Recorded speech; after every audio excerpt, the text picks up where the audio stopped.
What do you think about co-working? You've been in Carlson Cowork for a while.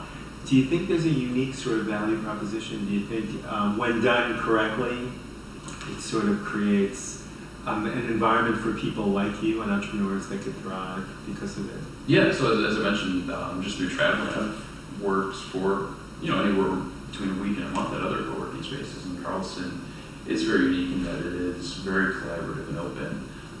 Some of them just have individual offices and everything, but it's a great environment where there is a lot of interaction, and just as Bill Nye says, everyone knows something you don't. So I certainly agree with that. There are some people here working in similar fields to me, but then there's people doing very unrelated things, and I think everyone has something that they can contribute and share ideas. Good. So your experience has been of just finding value and thriving because you're in this environment of support. Yeah. And being able to to do your stuff, but also gain a little knowledge from everybody else that works here. Yeah, certainly. And I think even just having the right environment to work in is very important as entrepreneurs, where you can be effective, where you can be focused. And I've worked from home. I've had other small offices. And being out of the house, I think, is very important, just for balance, for sleeping better, for your general health. And really just have a place where you can come in, focus, have your mind in work mode, and get things done. Cool. Craziest thing that you ever had to do for a client? Is there something where, do you remember within the growing of this company where it's like, I can't believe I'm doing this. This is totally insane. There's been a lot of it. Yeah. I would imagine you would have experienced crazy stuff.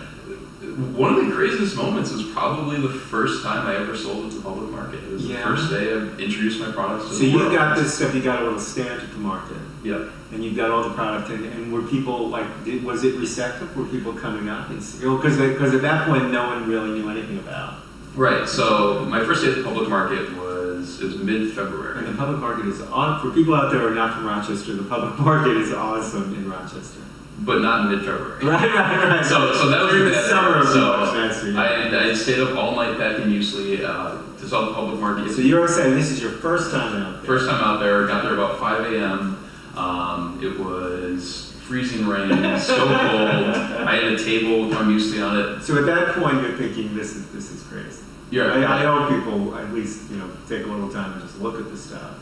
No one was at the market. There was no one there. The guy next to me was a veteran of the market. He had this big truck with his heater and everything. He was kind of laughing at me. Occasionally inviting me over to warm up or something.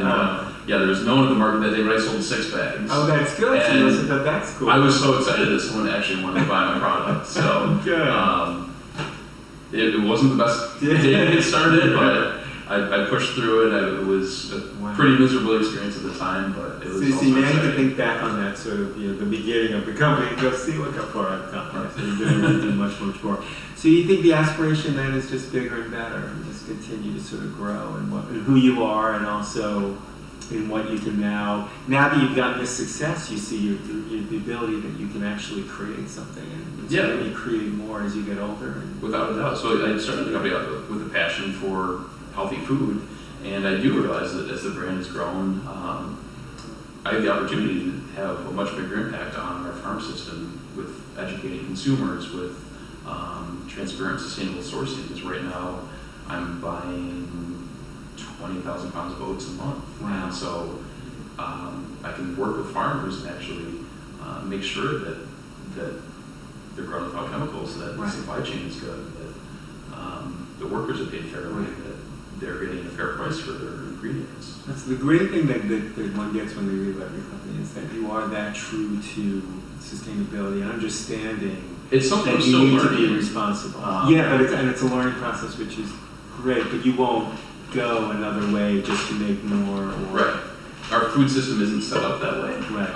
Where there's a lot of middlemen, there's a lot of ingredient suppliers and processors and all this stuff. So connecting with the farmers is a bit of a challenge, but I think that being able to do it and do it well is something that's a great point of differentiation for the company, because the big guys couldn't figure out where their oats come from. And I think starting early and then using it as a platform to build the brand can be a great story to have an impact on the food system, but also draw the trust and awareness from consumers. Well, like you said, accessibility and transparency is just now becoming so important because of the accessibility of people can go online and just have that relationship with the brand. So if they understand that's what you're doing, Right.